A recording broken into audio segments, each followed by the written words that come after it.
Good afternoon, everyone. It's your English class, and today we are going to study our next chapter, The All American Slurp, written by Lancy Namioka. So, The All American Slurp, this chapter is basically regarding table manners. There were two families. One was a Chinese family and one was an American family. So they had the different table manners. So this chapter is regarding this. So let's start and let's see that what happens there. Firstly, I tell you the meaning of slurp. Slurp means to drink noisily. When we drink something and if we produce the noise, that is called slurp. Okay. Let's come on the first line. The first time our family was invited out to dinner in America, we disgraced ourselves while eating celery. So this sentence was spoken, and this sentence is described about a family. A family, there is a girl in that a Chinese family. So that girl is saying something about her family. So she's saying that it was the first time when they were invited by the Americans. So they disgraced themselves, means they lost the respect in the meeting while eating the celery. तो उनको invite किया गया Chinese family को America में। तो जब उनको salary salary क्या होता है, एक ईटेबल थिंग होती है, एक रो वेजिटेबल होती है। जब उनको रो वेजिटेबल खाने के लिए दी गई तो टेबल मैनर्स की वजह से चाइना के टेबल मैनर्स कुछ अलग होते हैं, America table manners are something else. So they disgraced themselves. Okay, next, we had immigrated to this country from China, and during our early days here, we had a hard time with American table manners. So that girl, which is from the China family, so that is telling us they were immigrated to the America from China, and she's telling us there is a lot of difference between American table manners and China table manners. Next line, she says that in China, we never ate celery raw or any other kind of vegetable raw. So she is telling that in China, they never eat celery or another type of raw vegetables. Then she says that we always had to disinfect the vegetables in boiling water first. So she's saying that whenever we have to eat the raw vegetables, so whatever we do that, we first of all infect. So she is saying that whenever we have to eat any vegetable, first of all, we put that in the boiling water, then we eat. Means we make it clean.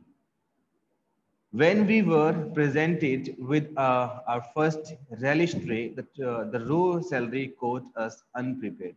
So she's saying that when they were invited first time and the tray was offered of the vegetables, they were unprepared for eating the celery. Means they did not have the manners how to eat the celery in America. So Americans had different culture, different table manners for eating the celery. And China, it's that family that was from the China, they had different manners. Next, we had been invited to dinner for by our neighbors. Now she is telling here, like by the neighbors they were invited, and their neighbor was the Gleasons. The Gleasons, it's a surname of that family, and they invited them. After arriving at house, we shook hands with our hosts and packed ourselves into. And she's saying that as we came there, first of all, we did the shake hand and they sat on a sofa. As our family of our four sat stiffed in a row, my younger brother and I stole glances at our parents for a clue as to what to do next. Then she's saying that as we sat on the sofa, then her younger brother and she saw to each other, and they asked to each other what to do next. Next, Mrs. Gleason's offered the relish tray to mother. Then she's saying that a tray was offered by Mrs. Gleason to her mother. The tray looked pretty with its tiny red radishes, curly sticks of carrots, and long, slender stalks of pale green celery. Then she is saying that in the tray, in the serving tray, there was a red radishes were there, curly carrots were there, and a stalk of green celery was there. Do try some of the celery, Mrs. Lynn. So her mother name was Mrs. Lynn, means that who is the author of this chapter. She said it's from a local farmer and it's sweet. And then she said that these vegetables, these celery is from the local farmer and these are sweet and fresh. Then mother picked up one of the green stalks and father followed suit. Then mother took the green stalk of celery, then father did the same. Then I picked up a stalk and my brother did too. Then I and my means I and my brother, she was saying that they also picked the stalk of that celery. So there we sat each with a stalk of celery in our right hands. So they took the stalk in their right hands. Come on the next page.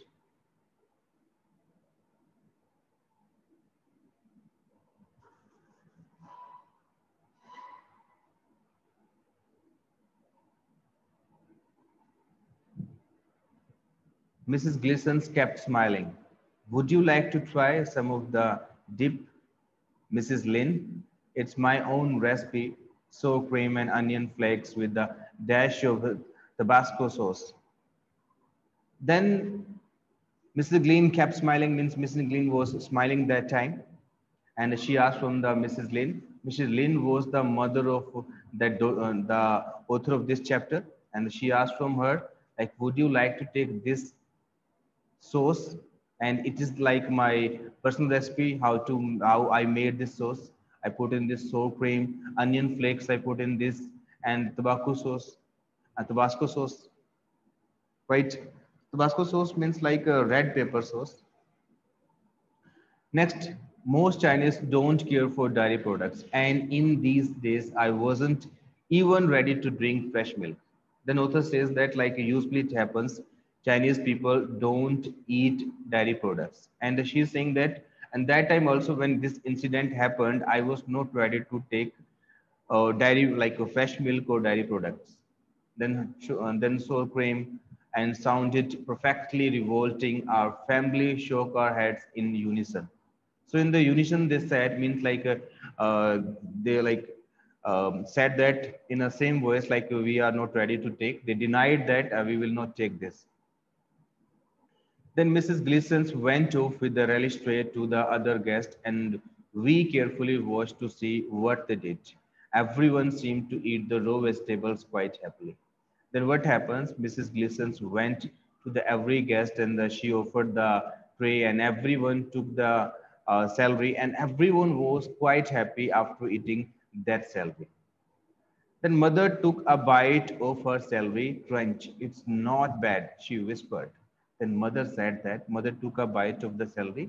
Then after like taking celery, then she said that it's very good, it's not bad. Father took a bite of his celery crunch. Yes, it is good, he said, looking surprised. And father also took the bite of that celery and he also said that, yeah, it's very good. I took a bite and then my mother, crunch, crunch. It was more than good. It was delicious. Then, like author is saying that I also took the bite of this, and then her brother also took the bite of that celery, and it was really very delicious. She's saying that raw celery has a slight sparkle and a zingy taste that you don't get in cooked celery.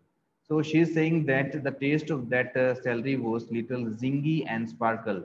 Zingy and sparkle means like the taste of like lemon. As we take the lemon. So what is the taste of lemon? The taste was same with the of the celery.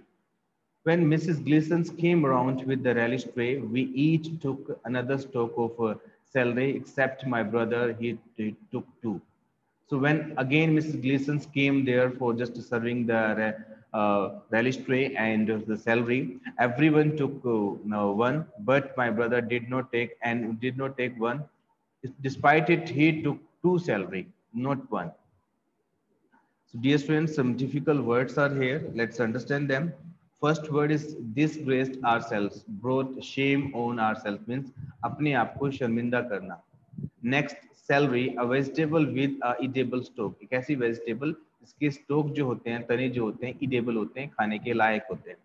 Immigrated, immigrated means went to live permanently in a foreign country, यानी foreign country में permanently रहने के लिए जाना. Disinfect, disinfect means clean, यानी कि साफ करना. Relish, relish means a dipping sauce made of vegetables, vinegar and spices. तो एक डिपिंग सॉस होती है जो वेजिटेबल से, विनेगर से, स्पाइसेस से बनती है. Followed suit, followed someone example did the same thing, यानी किसी को अनुसरण करना, किसी को फॉलो करना, जैसा किसी ने किया वैसे ही करना. Recipe, method of preparing a dish, यानी कि किसी डिश को प्रिपेयर करने का मेथड. रिवोल्टिंग, डिस्गस्टिंग, बहुत ही बेहुदा, बेकार. डिजिंग taste means sharp taste like that of a lemon. Lemon की तरह के टेस्ट को बोलते हैं zingy taste. Okay, now come on the next page. There was only one problem. Next point is that there was only one problem. Long strings ran through the length of a stalk and they get caught in my teeth. When I help my mother in the kitchen, I always pull the strings out before slicing celery. Then author says that, in these lines, author says that, so whenever we eat raw vegetables, so what do we do that? We take out the string from that, means outer layer we take out from that raw vegetable. So the same happens with that celery. There was a outer layer, that string was there, and that like got stuck in the teeth of that author. So in next line, what happens? She's saying that I pulled the strings out of my stalk, zip, zip. My mother followed suit, zip, zip, zip. To my left, my parents were taking care of their own stalks, zip, zip, zip. Then after that, what happened? There was the outer layer of that celery, means like string was there. Everyone like of the China family, means like author family, took out the strings from that stalk of celery, and the noise was coming of zip, zip, zip. Everyone did this in the author's family. They took out the string. Next line. Suddenly, I realized that there was a dead silence, except of zipping. Looking up, I saw that the eyes of everyone in the room were on our family. Mr. and Mrs. Gleason's, their daughter Meg, who was my friend, and their neighbors, the Bab and the Baddles, they were all staring at us as we busy pulled the strings of our celery. So then author says that when everyone in our family was taking out the strings from the celery, and there was a dead silence, means nobody was speaking any word, and everyone was looking at us,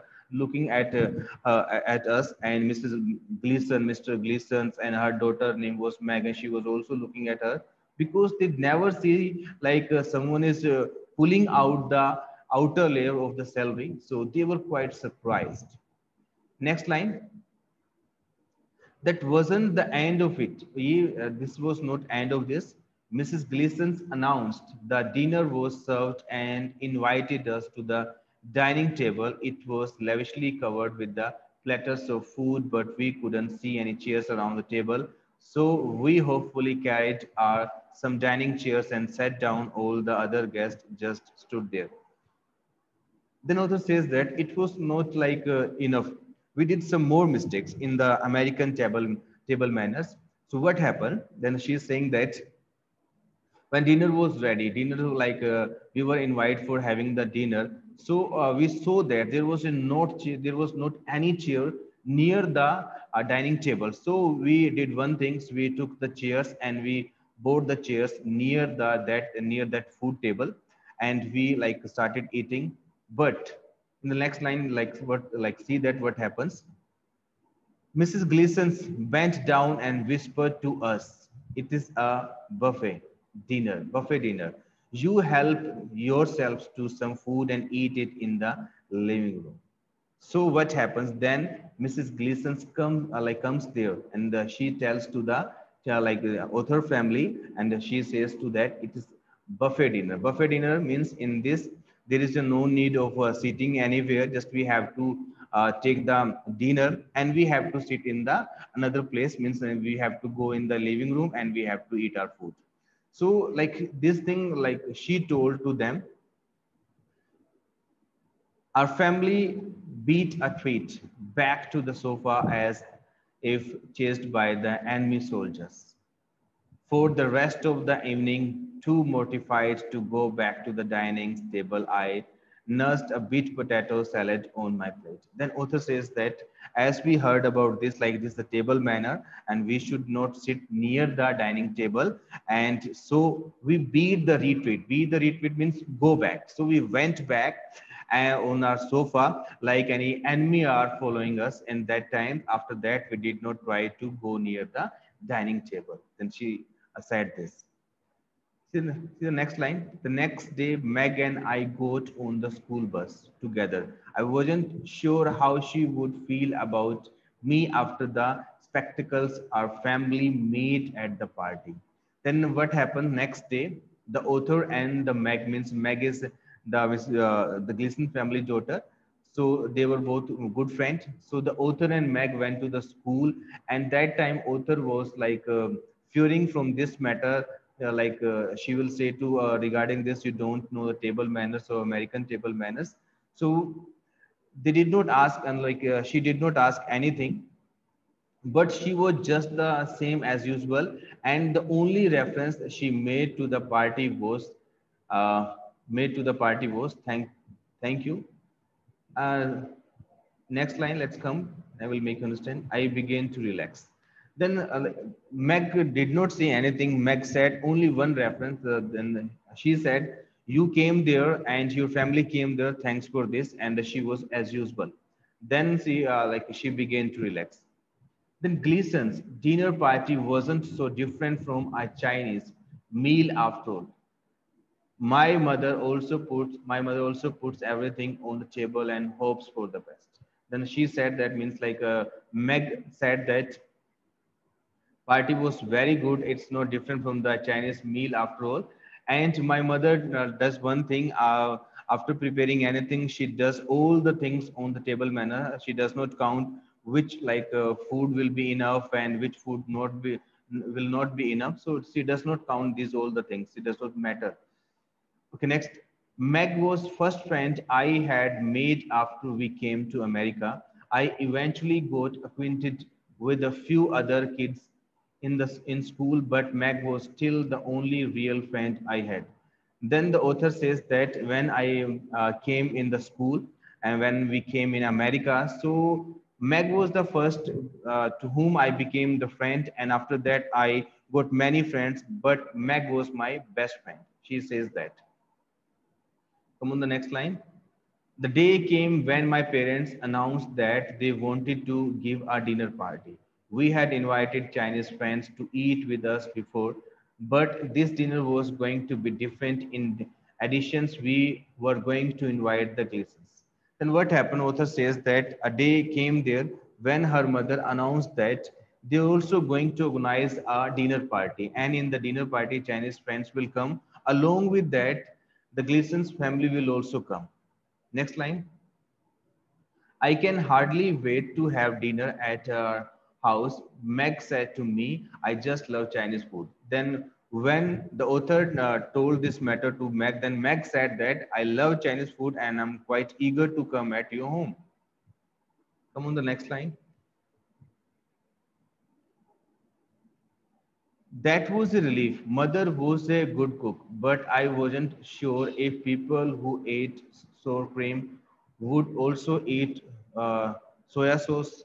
So when Meg said that I'm ready to come at your home and I'm quite keen to eat the Chinese food, then it was relief for her. Then she said that her mother was quite good cook and she was very good in the cooking, but she did not know people from America will Chinese the soya sauce who ate the sour cream. Like she was not sure regarding this.